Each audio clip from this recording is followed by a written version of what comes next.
देखिए, मैं सरकार से यही उम्मीद करूंगा कि जनता ने मैंडेट दे करके भेजा है तो काम वही हो, इस सदन में वही कानून बने जो जनता के फ़ायदे के हों।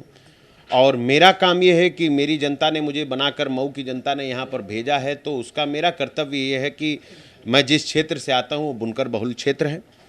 तो वहाँ पर बुनकरों की एक सबसे बड़ी समस्या है कि पहले मिलने वाली फ्लैट रेट बिजली का सिस्टम जो मिला करता था फिक्स रेट पर, उसको ख़त्म कर दिया गया है। तो उसको दोबारा से एक्टिव किया जाए और किसानों की तर्ज पर बुनकरों को भी मुफ्त बिजली मिलनी चाहिए, ये हमारी मांग है। और इस पर आगे सदन जब चलेगा तो इस पर हम मांगे उठाएंगे। शिक्षा, स्वास्थ्य और हमारी पार्टी का कहना है कि सामाजिक न्याय समिति की रिपोर्ट को लागू कराई जाए ताकि सबको पता चले कि कौन कितना है, उसी हिसाब से सबको उनके आबादी के हिसाब से उनको चीज़ें दिया जा सके। आपने विधानसभा अभी जो लिया विधानसभा चुनाव के दौरान सवाल भी खड़े किए थे बहुत सारे जी, जो एक आपका बयान था वो बहुत ज़्यादा देखिए, मैं ऐसा कोई काम ना किया हूँ, ना करता हूँ और ना करूँगा जो कानून के नज़र में अपराध की श्रेणी में आता हो। हाँ, मगर ये ज़रूर है कि अगर कहीं कोई ऐसा काम हो रहा हो जो जनता के विरुद्ध जा रहा हो, या संविधान में जो जनता को या जो एक आम नागरिक को जो एक पावर दिया गया है उसके विरुद्ध जाता हो, तो मैं अपना प्रश्न उठाऊंगा। और मैंने उस समय भी यही कहा था कि जो लोग भ्रष्ट हैं और अपने पदों पर बैठकर उस पदों की गरिमा को तार तार कर रहे हैं, उन सबकी जांच होनी चाहिए। और आज भी मैं माननीय प्रदेश के मुखिया से भी मिलूंगा तो मैं उनसे भी इस बात की रिक्वेस्ट करूंगा कि जो भ्रष्टाचार है उस पर अंकुश लगाया जाए, क्योंकि गरीब बहुत परेशान पर ये आरोप तो आप लोगों के ऊपर लगाया गया क्योंकि आप जिससे आप पे, आपके ब्रदर पे, आपके फादर पर मुकदमे हुए, ये कह के लगाया गया कि आप लोगों ने नाइंसाफी करी या आप लोगों ने देखिए, जो मुकदमे अभी सब जुडिश है,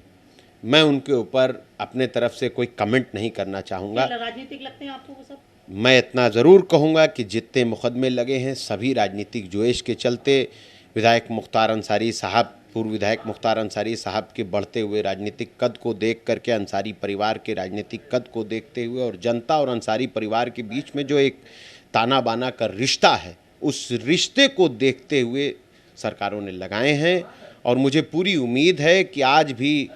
न्यायपालिका में न्यायाधीश जो पदों पर बैठे हुए हैं वो न्याय को पसंद करने वाले लोग बैठे हुए हैं और हमें इंसाफ मिलेगा। कल जैसे मुख्तार अंसारी साहब का जब से समय उनको ये करी, क्या उसका मतलब निकाला जाए? आपको लगता है कि कहीं कुछ ना कुछ उनके साथ? देखिए, जब लाया गया, पहले तो जब मैंने इस बात की चिंता व्यक्त की थी तो रात का 12 बज रहा था। अब आप बताइए, रात के 12 बजे तो जेल बंद होता है, मगर बंद जेल में जब चहल पहल हुई, जब लोगों ने बताया कि वहाँ कोई गाड़ी जा रही है जिसमें नंबर प्लेट पे गाड़ी का नंबर नहीं है, कथाकथित तौर पे कहा जाता है कि उस पे ज़िले के कप्तान और डीएम साहब थे, मगर दिखे तो नहीं। अब आधी रात में जेल के अंदर आना जाना, गाड़ी खुलना, दरवाजे खुलना, बिना एंट्री के अंदर जाना, बिना एग्ज़िट के स्लिप के बाहर आना, तो एक प्रश्न पैदा हो रहा था। उसी प्रश्न को, उसी चिंता को पुत्र होने के नाते मैंने अपने सोशल मीडिया पे व्यक्त किया था। और मैं शुक्रिया अदा करूंगा, धन्यवाद करूंगा मीडिया का कि इतनी देर रात में मेरे उस ट्वीट को भी तत्परता से लोगों ने सीरियसली लिया और उसके ऊपर काम किया, जिसका ये परिणाम था कि दिखा कि मात्र एक सुरक्षा की गाड़ी जो विधायक जी के साथ, पूर्व विधायक जी मुख्तार अंसारी साहब के साथ जो भेजी गई थी, वो भी गाड़ी ख़राब हो गई और धक्का देती हुई नज़र आई। उसके बाद जब मीडिया में चला ये, और मीडिया में बार बार ये बात आती रही कि सुप्रीम कोर्ट ने भी जब इनको भेजा था तो इनकी सुरक्षा और मेडिकल फैसिलिटीज़ को सही रखने की बात कही थी, तो कहीं ना कहीं से जो कमियां रही होंगी उन कमियों को सुधारा गया और बेहतर, अच्छी तो नहीं, जैसी होनी चाहिए वैसी तो नहीं, मगर हाँ बेहतर सुरक्षा को लेकर कहीं कुछ आप संशय है? मैं बिल्कुल उनके, वो अपने आप में खुद भी कोर्ट में जब भी पेश होते हैं तो अपनी बात, कल भी वो जिस कोर्ट में पेश हुए हैं उन्होंने अपनी सारी बात रखी है। और देखिए, वो एक न्यायिक अभिरक्षा में कैद हैं और उसके साथ साथ वो एक वादी मुकदमा है, और वादी मुकदमा जिसके खिलाफ है वो व्यक्ति सत्ता से करीब है और इस देश के सबसे बड़े दुश्मन दाऊद इब्राहिम का साथी है, फाइली है। गवाही शुरू हो चुकी है। वो लोग किसी भी जघन हत्याकांड को सामने कर सकते हैं। आप पहले भी आपने देखा है जे हॉस्पिटल में जिस तरीके से घुस करके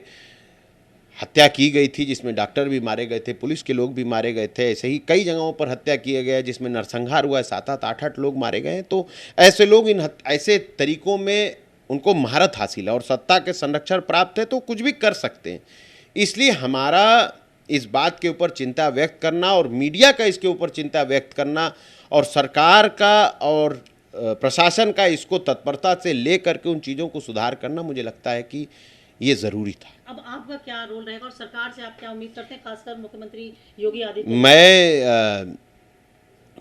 प्रदेश के मुखिया माननीय योगी आदित्यनाथ जी से यही उम्मीद करूंगा कि जनता ने दोबारा उनको प्रदेश का मुखिया बनाकर भेजा है और सदन का भी मुखिया बनाकर भेजा है, हम सबके भी मुखिया हैं वो। मैं ये उम्मीद करूंगा कि वो हम सब के साथ सौतेला व्यवहार ना करें, हम सब के क्षेत्रों में भी उसी तरीके का काम हो जैसे अपने क्षेत्रों में होता है। और मैं उनसे मिल कर के अनुरोध भी करूंगा कि बुनकरों के लिए सोचें और किसानों के तर्ज पर मुफ्त बिजली उनको देने की कृपा करें और मऊ में एक मेडिकल कॉलेज देने की कृपा करें और सरकार जो भी कानून जनता के हित में बनाएगी उसमें हम सबका सहयोग रहेगा।